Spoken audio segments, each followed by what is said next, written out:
നമ്മൾ ഇന്നത്തെ വീഡിയോ പരിശോധിക്കുന്നത് പ്ലേ സ്റ്റോറിനകത്ത് നമ്മൾ അറിഞ്ഞിരിക്കേണ്ട 3 കിടിലൻ ടിപ്സുകളാണ്. അധികം ആളുകൾക്കും അറിയാത്ത ടിപ്സാണ്. വീഡിയോ അവസാനം വരെ കാണുക. നിർബന്ധമായിട്ടും നിങ്ങൾക്ക് ഒരു ടിപ്സെങ്കിലും ഉപകാരപ്പെടും. നിങ്ങൾ ആദ്യമായിട്ടാണ് ഈ ചാനൽ കാണുന്നത്, സബ്സ്ക്രൈബ് ചെയ്യുക. തൊട്ടടുത്ത് കാണുന്ന ബെല്ലൈക്കൺ കൂടി ക്ലിക്ക് ചെയ്യുക. കൂടുതൽ ടെക്നോളജികളൊക്കെ നമ്മുടെ സെക്കൻഡ് ചാനൽ അപ്ലോഡ് ചെയ്യുന്നുണ്ട്. അപ്പോൾ നിങ്ങൾ ആ ചാനൽ കൂടി സബ്സ്ക്രൈബ് ചെയ്യാം. അപ്പോൾ അതിനുവേണ്ടി നമുക്ക് പ്ലേ സ്റ്റോർ ആദ്യം ഓപ്പൺ ചെയ്യാം. പ്ലേ സ്റ്റോർ ഓപ്പൺ ചെയ്ത് കഴിഞ്ഞാൽ നമ്മൾ ആദ്യം ചെയ്യാൻ പോകുന്ന കാര്യം നമ്മുടെ പ്ലേ സ്റ്റോർ അപ്ഡേറ്റഡ് ആണോ എന്ന് നമുക്ക് കണ്ടെത്തുക എന്നുള്ളതാണ്. അപ്ഡേറ്റ് ഇല്ലെങ്കിൽ നമ്മുടെ പ്ലേ സ്റ്റോറിന് അപ്ഡേറ്റ് ചെയ്ത് നോക്കാം.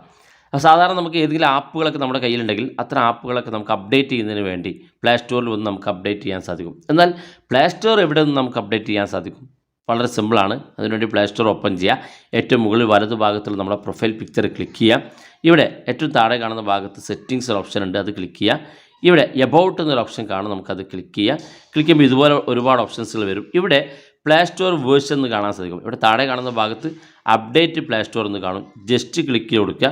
ക്ലിക്ക് ചെയ്യുമ്പോൾ ഇവിടെ കാണാൻ സാധിക്കും പ്ലേ സ്റ്റോർ എന്നുള്ളത് ഡൗൺലോഡ് ആൻഡ് ഇൻസ്റ്റാൾഡ് എന്ന് കാണും. ജസ്റ്റ് അണ്ടർസ്റ്റുഡ് എന്നുള്ള ഓപ്ഷൻ ക്ലിക്ക് കൊടുത്തു കഴിഞ്ഞാൽ നിങ്ങളുടെ പ്ലേ സ്റ്റോർ ഇപ്പോൾ അപ്ഡേറ്റഡ് ആണ് എന്ന്. അപ്പോൾ ജസ്റ്റ് നിങ്ങളുടെ പ്ലേ സ്റ്റോർ ഭാഗത്ത് ക്ലിക്ക് കൊടുത്താൽ മതി. ഇവിടെ കാണാൻ സാധിക്കും A new version of Google play store എന്ന് കാണാൻ സാധിക്കും.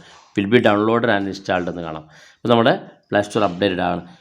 അപ്പോൾ ഓൾറെഡി എൻ്റെത് അപ്ഡേറ്റഡ് ആയതുകൊണ്ടാണ് അങ്ങനെ കാണിക്കുന്നത്. നിങ്ങളുടെ അപ്ഡേറ്റഡ് അല്ലെങ്കിൽ ജസ്റ്റ് അവിടെ തന്നെ ക്ലിക്ക് ചെയ്ത് കൊടുത്താൽ മതി, നിങ്ങൾക്ക് അപ്ഡേറ്റ് ആയി മാറ്റാൻ സാധിക്കുന്നതാണ്. ഒന്നാമത്തെ ടിപ്സ് അതാണ്. രണ്ടാമത്തെ, നമ്മൾ ഏതെങ്കിലും ഒരു ആപ്പ് ഓപ്പൺ ചെയ്യണം. ഇപ്പോൾ ഉദാഹരണത്തിന് ഞാനിവിടെ ഒരു ആപ്പ് എടുത്തിരിക്കുകയാണ്. ഈ ഒരു ആപ്പ് നമുക്ക് പിന്നെ എപ്പോഴെങ്കിലും ആവശ്യമുണ്ട്, എന്നാൽ നമ്മുടെ മൊബൈലിലേക്ക് ഇപ്പോൾ ഇൻസ്റ്റാൾ ചെയ്യേണ്ട, ഏതെങ്കിലും സമയത്ത് നമുക്ക് ആവശ്യമുണ്ടെങ്കിൽ അതൊരു വെയിറ്റിംഗ് ലിസ്റ്റിലേക്ക് മാറ്റാൻ സാധിക്കും. അതെങ്ങനെ മാറ്റാൻ നോക്കാം. അപ്പോൾ ഏത് ആപ്പാണ് വേണ്ടത് ഇതുപോലെ ഓപ്പൺ ചെയ്യുക. ഏറ്റവും മുകളിൽ 3 ഡോട്ട് കാണും, ജസ്റ്റ് അത് ക്ലിക്ക് ചെയ്യുക. ഇവിടെ നിങ്ങൾക്ക് ആഡ് ടു വിഷ് ലിസ്റ്റ് എന്ന് കാണും. ജസ്റ്റ് അതിനകത്ത് ക്ലിക്ക് കൊടുത്താൽ മതി. ഈ ആപ്പ് നമുക്ക് വിഷ് ലിസ്റ്റിലേക്ക് മാറും.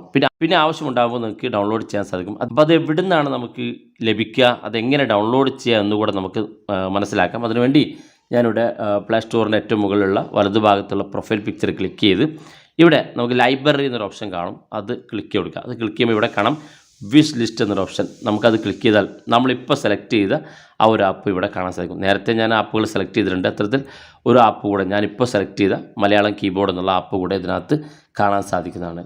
അതുപോലെ തന്നെ മൂന്നാമത്തെ ടിപ്സ്, പ്ലേ സ്റ്റോറിനകത്ത് നമുക്ക് ചില ആപ്പുകളൊക്കെ നമ്മൾ ഇൻസ്റ്റാൾ ചെയ്യും പ്ലേ സ്റ്റോറിൽ നിന്ന്.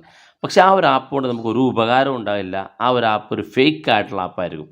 പലപ്പോഴും നമ്മൾ ആ ഒരു ആപ്പ് ഇൻസ്റ്റാൾ ചെയ്ത്, പ്രത്യേകിച്ച് ഈ കോൾ റെക്കോർഡിംഗ് ആപ്പുകളൊക്കെ നമ്മൾ ഇൻസ്റ്റാൾ ചെയ്ത് കഴിഞ്ഞാൽ നമുക്ക് ഒരു സൈഡിലുള്ള വോയിസ് മാത്രമേ കേൾക്കുള്ളൂ. അപ്പോൾ നമുക്ക് പലപ്പോഴും പേയ്മെൻറ്റ് ആപ്പുകൾ ഡൗൺലോഡ് ചെയ്യേണ്ടി വരും. അപ്പോൾ ഇത്തരം തേർഡ് പാർട്ടി കോൾ റെക്കോർഡ് പോലുള്ള ചില തേർഡ് പാർട്ടി ആപ്പുകൾ നമ്മുടെ സമയം മെനക്കെടാനും മാത്രമല്ല നമ്മുടെ MB പെട്ടെന്ന് തീർക്കാനൊക്കെ കാരണമാകുകയും ആ ഒരു ആപ്പിൽ നമുക്ക് ഉദ്ദേശിച്ച ഒരു കാര്യം ലഭിക്കുകയും ചെയ്യില്ല. അപ്പോൾ അത്തരം ആപ്പുകൾ നമുക്ക് ഈ പ്ലേ സ്റ്റോറിനകത്ത് റിപ്പോർട്ട് ചെയ്യാൻ സാധിക്കും. അതായത് നമ്മളെ പറ്റിച്ച ആ ഒരു ആപ്പിനെ റിപ്പോർട്ട് ചെയ്യുന്നതിന് വേണ്ടി ഞാനിപ്പോൾ ഉദാഹരണത്തിന് ഈ ഒരു ആപ്പ് തന്നെ കാണിച്ചു തരാം. ജസ്റ്റ് ക്ലിക്ക് ചെയ്യുക. ക്ലിക്ക് ചെയ്ത ശേഷം ഏറ്റവും മുകളിൽ 3 ഡോട്ട് കാണും, അത് ക്ലിക്ക് ചെയ്യുക. ഇവിടെ ഫ്ലാഗ് ആസ് ഇൻഅപ്രോപ്രിയേറ്റ് എന്നുള്ള ഓപ്ഷൻ കാണും, ഇതൊന്ന് ക്ലിക്ക് കൊടുക്കുക.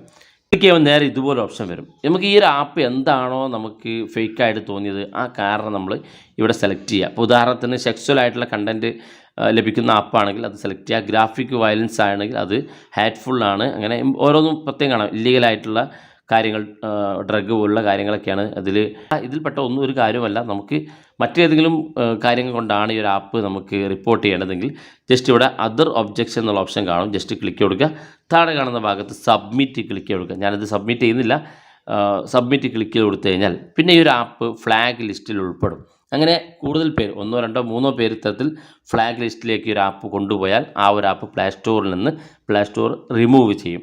അപ്പോൾ നമ്മൾ പറ്റിക്കുന്ന ആപ്പുകൾക്ക് ഇത്തരത്തിലൊരു പണി കൊടുക്കാനും കൂടി നിങ്ങൾക്ക് സാധിക്കും. ഇപ്പോൾ പ്ലേ സ്റ്റോറിനകത്ത് നമ്മൾ അറിഞ്ഞിരിക്കേണ്ട 3 ടിപ്സാണ് പരിശോധിച്ചത്. വീഡിയോ ഇഷ്ടപ്പെട്ടെങ്കിൽ നിങ്ങളുടെ സുഹൃത്തുക്കൾക്ക് മറക്കാതെ ഷെയർ ചെയ്ത് കൊടുക്കുക. വീഡിയോയുടെ അഭിപ്രായങ്ങൾ വീഡിയോയ്ക്ക് താഴെ കമൻറ്റായി രേഖപ്പെടുത്തുക. ഇതുപോലുള്ള വ്യത്യസ്തമായ അറിവുകളുമായി നമുക്ക് അടുത്ത വീഡിയോയിൽ കാണാം.